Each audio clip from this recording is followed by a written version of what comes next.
Mi madre leyó mis mensajes sin permiso. Se burló de mis sentimientos y llamó infantil a mi diario. Cuando vio el correo de la beca, dijo que solo quería controlarme. No preguntó si me había dolido. No volvimos a hablar. Dejé la carta. Y me fui antes de que la leyera. Había dejado el móvil sobre la mesa de la cocina mientras iba al baño. Como siempre, sin pensarlo demasiado. No había nadie más en casa, al menos eso creía. El ruido del agua corriendo por las cañerías era lo único que llenaba el silencio del pasillo. Cuando volví, mi madre estaba ahí, de pie junto al fregadero, aparentemente lavando algo que ya estaba limpio. No levantó la vista cuando entré. Su gesto era tenso, casi ausente, como si estuviera atrapada en una idea que no podía soltar. Tomé el teléfono como si nada, pero ya sentía ese cosquilleo en la nuca. La pantalla estaba encendida, con el fondo de bloqueo visible. No noté si alguien lo había tocado. Me senté frente a ella y abrí una bolsa de pan. Se giró, apoyó una taza sobre la encimera con más fuerza de la necesaria, y sin mirarme, dijo: «Así que Luz tiene lindos labios, ¿eh?». Parpadeé. No entendí al principio, o no quise entender. La garganta se me secó. Fingí que no había oído. Partí una rebanada con los dedos, que me temblaban apenas. «¿Qué?», pregunté con voz baja, como si solo quisiera confirmar lo que ya temía. «Nada», dijo, ahora sí mirándome, pero con una sonrisa extraña, forzada, que no llegaba a los ojos. «Cosas de adolescentes». No volvió a mencionar el tema, ni esa tarde ni nunca. Yo tampoco, pero algo se había roto. Una fibra interna, invisible, que sostenía la idea de que mi habitación era mi espacio, de que mi teléfono era mío, de que había cosas que me pertenecían aunque no tuviera ingresos ni edad para votar. No hubo gritos, no hubo castigo, ni siquiera un reproche, solo esa frase, su tono, y la certeza, esa que se instala en el cuerpo, más que en la mente, de que alguien había leído algo que no debía. Ese día entendí que había algo más peligroso que la violencia directa, el cruce invisible del límite, disfrazado de cariño o preocupación, porque nadie se disculpó, nadie dijo, lo abrí, pero yo sabía, lo sentía. Esa noche dejé el teléfono debajo de la almohada, no por miedo, por principio, y aunque traté de distraerme con música, con deberes, con cualquier otra cosa, no pude evitar mirar a mi madre diferente. Ya no era la misma, o yo ya no lo era, porque lo que una vez se quiebra, aunque se repare, siempre suena distinto. La cena fue igual que siempre, arroz con huevo y ensalada. Mi padre leyendo titulares en su móvil, mi hermana menor dibujando algo en el margen de un cuaderno escolar, yo cortando los pedacitos del huevo con la parte trasera del tenedor. El televisor seguía encendido de fondo, pero nadie lo miraba. «¿Y cómo va la cosa con Luz?», preguntó mi madre, casi cantando, como si el nombre supiera dulce en su boca. Alcé la vista, congelado. La cuchara se detuvo a medio camino. Mi hermana ni siquiera pestañeó. Mi padre resopló por la nariz, como cuando encuentra algo aburrido pero no quiere discutir. «¿Qué Luz?», pregunté, aunque sabía muy bien de quién hablaba. Mi madre se rió sola, agitando la mano como si espantara una mosca invisible. «Ay, no te hagas el tonto. Esa chica con la que hablas tanto, la que tiene los labios más bonitos del curso». La cita era exacta, ni una palabra fuera de lugar. Sentí el estómago cerrarse. No respondí. Masticaba un trozo de arroz sin tragarlo. Evité su mirada. En vez de eso, me centré en los cubiertos mal puestos, en la servilleta arrugada al lado del plato. Nadie me preguntó cómo lo había sabido. Nadie dijo que no estaba bien. «Yo no le cuento nada», dije en voz baja, pero ya era tarde. La frase sonó más para mí que para los demás. Mi madre no insistió. Se puso a hablar del precio de los tomates, de la vecina que otra vez dejó basura afuera. Pero la comida ya sabía a metal. No era la vergüenza de que supieran, era el cómo lo supieron. Ese tipo de información no se dice en voz alta si uno la obtuvo por accidente. Solo se lanza así cuando no se considera grave haber cruzado la línea. Cuando se cree que todo, incluso la intimidad, es terreno compartido. Cuando acabamos de comer, fui el primero en levantarme. Llevé mi plato al fregadero sin decir nada y subí a mi habitación. No cerré la puerta con fuerza. No grité, solo me senté en el borde de la cama con el móvil en la mano, y de pronto me pareció que era un objeto ajeno, que todo lo que escribía, pensaba, sentía, estaba expuesto. No volví a hablar con Luz esa semana, ni la siguiente. No era culpa de ella, lo sabía, pero ya no era igual. Sentía que alguien me observaba incluso cuando escribía. El comentario durante la cena fue breve, casi sin intención, pero dejó una marca, como un dedo sobre vidrio empañado. Invisible si no lo buscas, pero ahí, presente. La contraseña no era complicada. 4 números, los primeros que se me vinieron a la cabeza. La activé un martes por la noche, mientras preparaba mis cosas para el colegio del día siguiente. No lo pensé mucho. Lo hice sin rabia, sin planes, solo como un gesto silencioso, un borde que necesitaba poner. Algo que dijera, hasta aquí. A la mañana siguiente, mientras tomábamos café en la cocina, mi madre notó el cambio. «¿Y eso?», preguntó, señalando el teléfono que yo desbloqueaba con rapidez. ¿Desde cuándo necesitas clave? Me encogí de hombros. No quería empezar una conversación. Menos esa. No sé, por seguridad, murmuré. Me miró fijamente, no con desconfianza, sino con una mezcla entre decepción y molestia, como si ese pequeño gesto le doliera. ¿Qué estás escondiendo? No lo dijo en tono de broma, lo dijo como si de verdad creyera que yo tenía algo que ocultar, como si el acto de proteger mi privacidad fuera, en sí, una traición. No respondí, no tenía palabras, me limité a guardar el móvil en la mochila y beber lo que quedaba de mi café, ya tibio. El día transcurrió sin novedades, pero al volver a casa, algo había cambiado. Mi madre estaba menos habladora. No me llamó para cenar. No me preguntó por mis clases. Esa noche, en vez de dejar la puerta entornada como siempre, la cerré con un leve clic. No con violencia, con decisión. En mi cuarto, encendí el celular. Ninguna notificación nueva. Silencio total. Me di cuenta de que hablaba menos. No porque no tuviera que decir, sino porque cualquier frase podía convertirse en munición. Empecé a escribir más cosas en papel, en hojas sueltas que guardaba entre libros. Sentía que el mundo digital ya no era mío, y que el físico, tampoco. A veces pensaba en borrar todo. Chats, fotos, notas, hacer un reinicio total. Pero no era eso lo que buscaba. No quería desaparecer. Solo quería un lugar donde pudiera estar en paz, sin sentir que todo era observado, evaluado.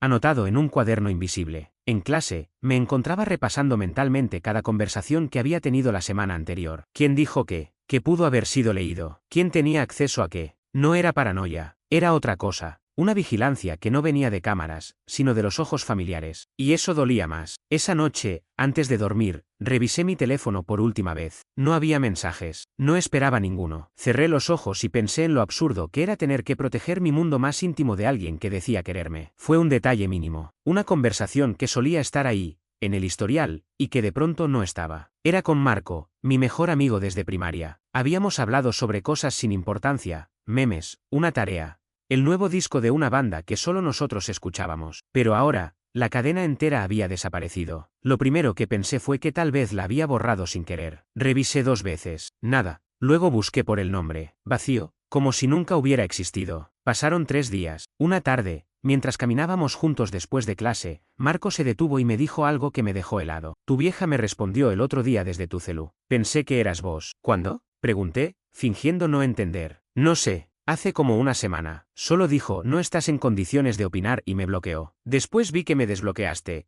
pero igual, medio raro, ¿no? No supe qué contestar. Hice una mueca, como si no recordara bien, pero por dentro, una rabia seca empezaba a crecer. No solo me espiaban, también hablaban por mí. Esa noche, desactivé todas las notificaciones, silencié grupos, quité el nombre del remitente en la pantalla bloqueada, cambié la clave, puse una nueva, más larga, volví a revisar cada aplicación, borré fotos antiguas, capturas, listas de canciones, todo lo que pudiera malinterpretarse, todo lo que sintiera frágil. El celular, que antes era mi espacio seguro, empezó a pesarme en la mano. Lo dejaba en silencio la mayor parte del día. Ya no escribía en tiempo real, anotaba cosas en papel, como hacía mi abuelo, fechas, ideas, frases. La tecnología se había convertido en un canal de entrada para alguien que no respetaba mis puertas cerradas. Una noche, revisando mis notas de clase, noté que también faltaban hojas. 2, tal vez 3. Nadie dijo nada, pero yo lo sentí, lo intuí, y con eso bastaba. Desde entonces, empecé a caminar más solo. Tardaba más en llegar a casa. Tomaba el camino largo. Prefería el viento en la cara y el polvo de la vereda antes que volver rápido a ese espacio donde todo era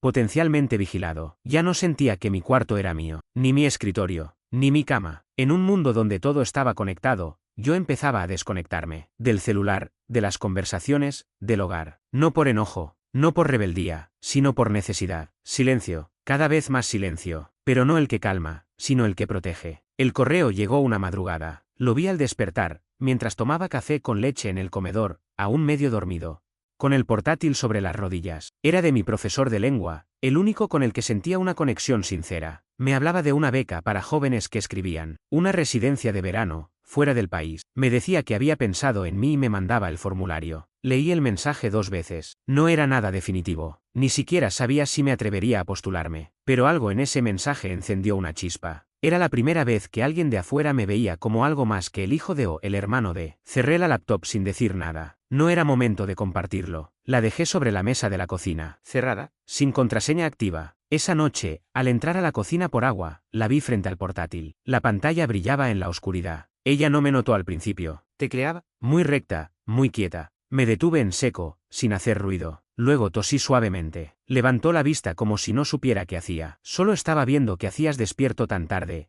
dijo, cerrando la tapa. No deberías dejar esto sin clave. No contesté. Tomé el vaso. Volví a mi cuarto. Al día siguiente, mientras barría el patio, me llamó desde la galería. Tenía la cara tensa, casi enojada. ¿Así que ahora planeas irte a otro país? La miré, sin entender del todo si preguntaba o acusaba. Es solo una beca. No sé si voy a presentarme. ¿Y por qué me entero por accidente? Respiré hondo. Quise responder algo con calma, pero no me salió nada. No estoy escondiendo nada, dije finalmente. Solo lo estaba pensando. ¿Pensando en escaparte? La palabra quedó suspendida, pesada, más acusatoria que preocupada. Escaparte. Como si mi crecimiento fuera una traición. Como si querer un espacio propio fuera ofenderla. Ese día no volvimos a hablar. Comimos en silencio. Ni mi padre ni mi hermana dijeron nada. Solo el ruido de los cubiertos y el noticiero de fondo. Esa noche, abrí el correo del profesor de nuevo. Lo leí en voz baja. Luego lo archivé en una carpeta que llamé la tal vez. No lo eliminé, pero tampoco lo llené aún. Empecé a pensar en lo que significaba realmente irme. No como escape, sino como posibilidad. Por primera vez, no era solo una fantasía. Era un lugar, una fecha, un tren o un avión. Y, sobre todo, un motivo. Lo más doloroso no fue que mi madre hubiera leído el correo. Fue que no se alegrara. Era un cuaderno viejo, de tapas blandas, con los bordes doblados y manchas de tinta en la contraportada. Lo había empezado a usar cuando tenía 14, en tardes donde no pasaba nada y necesitaba que algo pasara. Escribía ahí pensamientos sueltos, cartas que nunca enviaba, frases que no me animaba a decir en voz alta. Lo guardaba entre libros, detrás del diccionario, convencido de que nadie lo tocaría. Era lo único que sentía verdaderamente mío. Una mañana de sábado bajé a la cocina con la intención de prepararme un café. Estaba solo, o eso creí, hasta que lo vi. El cuaderno, abierto sobre la mesa, con una lapicera roja al lado. El corazón me dio un vuelco. Me acerqué despacio, como si fuera a encontrar algo roto. Y lo encontré. Sobre uno de los textos, una carta que había escrito meses atrás para una chica que ya ni veía.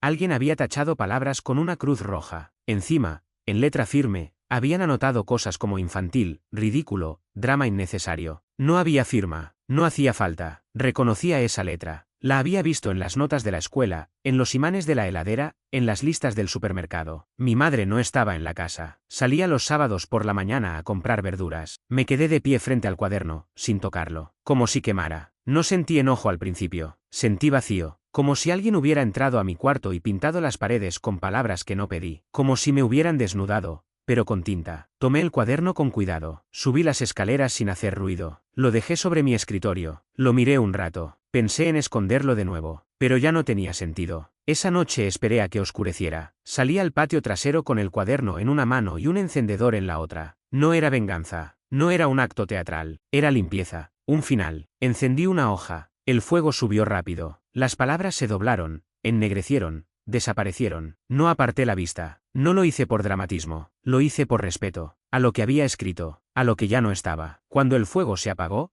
quedó solo una pequeña mancha en el pasto. Volví a entrar sin hacer ruido. Nadie preguntó por el cuaderno. Esa noche no escribí nada. Pero tampoco lloré. Me quedé acostado, mirando el techo, con las manos entrelazadas sobre el pecho. No pensaba en venganza ni en reproches, solo en lo simple que había sido borrar algo que me costó años construir. No lo planeé, no fue un impulso ni una estrategia. Solo sentí que, si no decía algo pronto, iba a enmudecer del todo. Habían pasado 3 días desde lo del cuaderno. Nadie preguntó, nadie mencionó nada. Como si ese silencio también fuera parte del contrato familiar. La encontré en la cocina, doblando ropa sobre la mesa. Había camisetas mías, toallas, una sudadera que casi nunca usaba. Me apoyé contra la puerta y esperé a que terminara el montón. ¿Tenés un minuto?, pregunté, sin rodeos. No levantó la vista, solo dijo, decime. Me acerqué con cuidado, como si las palabras fueran vasos que podrían romperse al primer ruido. Solo quería hablar, sobre algunas cosas, sobre lo de leer mis mensajes, mi cuaderno, lo que dijiste en la cena. Me interrumpí, ya me temblaba la voz. Soltó una pequeña risa, no burlona, pero tampoco compasiva. Ay,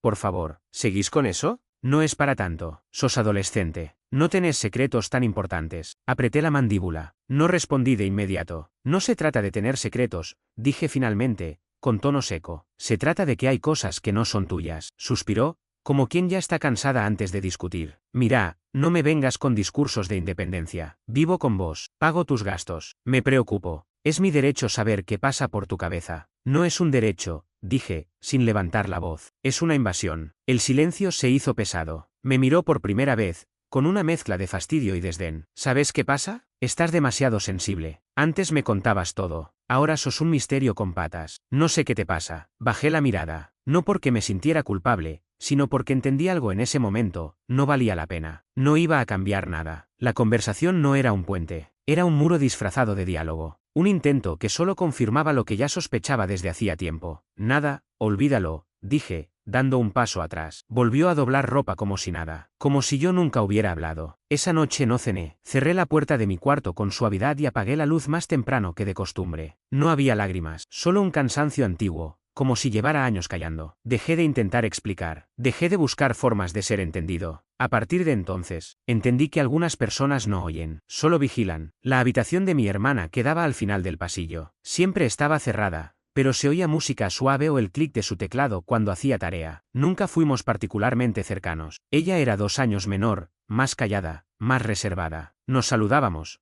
compartíamos mesa, pero poco más. Esa noche, mientras leía con la lámpara encendida y los auriculares puestos sin música, solo por tener algo encima, alguien golpeó la puerta con los nudillos. Suave. 3 toques. ¿Puedo pasar? Era la voz de mi hermana. Me sorprendió. No contesté de inmediato. Luego dije, sí. Entró con una taza en las manos. Té, probablemente de manzanilla. Caminó en puntas de pie, como si el suelo pudiera traicionarnos. No habló. Me tendió la taza y se sentó en el borde de la cama sin pedir permiso. La miré, confundido. La taza estaba caliente. No sabía qué hacer con ella. Mamá también leía mis cosas, dijo, mirando al suelo. Cuando estaba en primero, encontró una hoja donde había escrito que no quería volver a ese colegio. Me hizo leerla en voz alta. Después la rompió y me dijo que agradeciera lo que tenía. No respondí. No sabía si podía. No porque dudara, sino porque nunca me imaginé que ella también. No se lo conté a nadie, agregó. Pensé que era normal. Nos quedamos en silencio. No había música, ni televisor, ni pasos en el pasillo. Solo el ruido del ventilador que giraba lento en el techo. Gracias por el té, dije al fin, con la voz más baja de lo habitual. No sabía si decirte algo, admitió, pero te vi más callado. Y no quería que pensaras que estabas solo. No nos abrazamos, no lloramos, no nos miramos demasiado. Pero en ese cuarto, algo se alineó. No fue una solución, ni un consuelo completo. Fue una pausa, un respiro en medio de la tormenta. Cuando se fue, dejó la puerta entreabierta. No la cerré. Me senté en el suelo, con la taza entre las manos, y pensé en cómo habíamos vivido bajo el mismo techo, respirado el mismo aire, compartido los mismos silencios, y aún así, nunca nos habíamos dicho nada. Hasta ahora. Esa noche dormí distinto. No mejor, no más profundo, pero sí con una sensación tenue, como de un hilo fino que me sostenía. No todo estaba perdido. La idea de escribir no surgió de un impulso. Llegó lenta, como una brisa que empuja apenas una cortina. Había pasado más de una semana desde la charla con mi hermana. Los días eran iguales, pocas palabras, pasos suaves, puertas entornadas. Todo parecía funcionar, pero nada fluía. Una tarde cualquiera, abrí mi cuaderno nuevo. No era como el anterior. Este no tenía marcas ni frases rotas ni tachones en rojo. Era limpio, más grande. Lo había comprado en una papelería que me gustaba, con el vuelto de una compra que hice yo mismo. Escribí mamá en la parte superior de la página. Dudé. Luego apoyé bien los pies en el suelo, respiré hondo, y dejé que la mano hiciera el resto. No fue una carta de reproches. No la escribí para acusarla ni para pedir explicaciones. Fue una especie de confesión. Le hablé de la primera vez que sentí que algo se quebraba. De la incomodidad en la cena. Del cuaderno. De las cosas que había perdido por miedo. De cómo me fui cerrando sin siquiera darme cuenta. No usé palabras grandes. Solo las necesarias. Intenté ser claro. Intenté ser justo. Cuando terminé, leí la carta en voz baja. No como quien ensaya un discurso, sino como quien quiere comprobar si lo que dice tiene sentido. Cada frase pesaba distinto al ser escuchada. Algunas dolían más, otras me aliviaban. Pensé en dejarla sobre la mesa, en meterla bajo su almohada, en doblarla y esconderla en mi bolso, por si algún día encontraba el momento justo. Pero no lo hice. La guardé en el segundo cajón de mi escritorio, entre libros que sabía que nadie revisaba. Cerré el cajón despacio. Sentí que, al hacerlo, no escondía la carta, sino que le daba su lugar. No todo necesita ser dicho para ser cierto. Esa noche dormí mejor. No porque las cosas hubieran cambiado. No porque mi madre me hubiera leído o entendido. Sino porque yo, por fin, había encontrado las palabras para mí mismo. Escribirle fue como decirme que mi dolor era válido. Que mi voz, aunque fuera ignorada, existía. Que mi historia no dependía de que otros la aceptaran. A la mañana siguiente, cuando nos cruzamos en la cocina, ella me ofreció café. Lo acepté sin hablar. Tomamos en silencio, como siempre, pero ahora, Yo sabía algo que ella no, y ese saber no era venganza. Era libertad. Pequeña. Interna. Suficiente. La mochila estaba lista desde la noche anterior. No llevaba mucho, unos cuadernos, un par de mudas de ropa, el portátil, la carta que no entregué. Todo lo demás podía esperar o simplemente quedar atrás. No era una huida, era una partida. Lenta. Silenciosa, merecida. El autobús pasaba a las 7:15. La parada quedaba a 3 cuadras. Salí con tiempo. Caminé sin apuro, con la cabeza baja y los auriculares puestos, aunque sin música, solo por aislarme del mundo un poco más. Mi madre estaba en la cocina cuando salí. Lavaba una taza, como siempre. Ni siquiera se giró al oír la puerta. Pero justo antes de cruzarla, su voz llegó desde el fondo. No te olvides de llamar. Me detuve. Miré hacia la ventana. El cielo era claro, con ese azul suave que anuncia los días largos. El tipo de día que antes me habría emocionado. Ahora solo me empujaba hacia adelante. Está bien, respondí, sin mirar atrás. No dije, lo prometo. No dije, te llamo luego. Solo eso, está bien. La parada estaba vacía. Un par de hojas secas giraban cerca del bordillo. Me senté en el banco de cemento y revisé por última vez los papeles en mi mochila. El formulario de inscripción, el número del alojamiento temporal, la carta, doblada 2 veces, aún sin firmar. Vi el autobús doblar la esquina. Grande, blanco, con el cartel de la universidad en el parabrisas. Me levanté despacio. Al subir, no miré al chofer. Solo apoyé la tarjeta, escuché el bip y caminé hasta un asiento al fondo. Me acomodé junto a la ventana. Apoyé la frente contra el vidrio. El motor vibró, y el paisaje empezó a moverse hacia atrás. No lloré, no pensé en lo que dejaba. Pensé, más bien, en todo lo que estaba por construir, en todo lo que aún no sabía de mí mismo, en el tiempo que tendría para escuchar mi propia voz sin interrupciones. Sabía que no sería fácil, que la universidad no iba a curarme, que el ruido interior no se apagaba con distancia, pero era un comienzo, y a veces, los comienzos no vienen con aplausos ni música, solo con una puerta cerrándose detrás y otra que se abre en silencio. La ciudad se alejaba, las calles conocidas se volvían irrelevantes. Por primera vez en mucho tiempo, no sentí miedo, sentí espacio. Y eso era suficiente.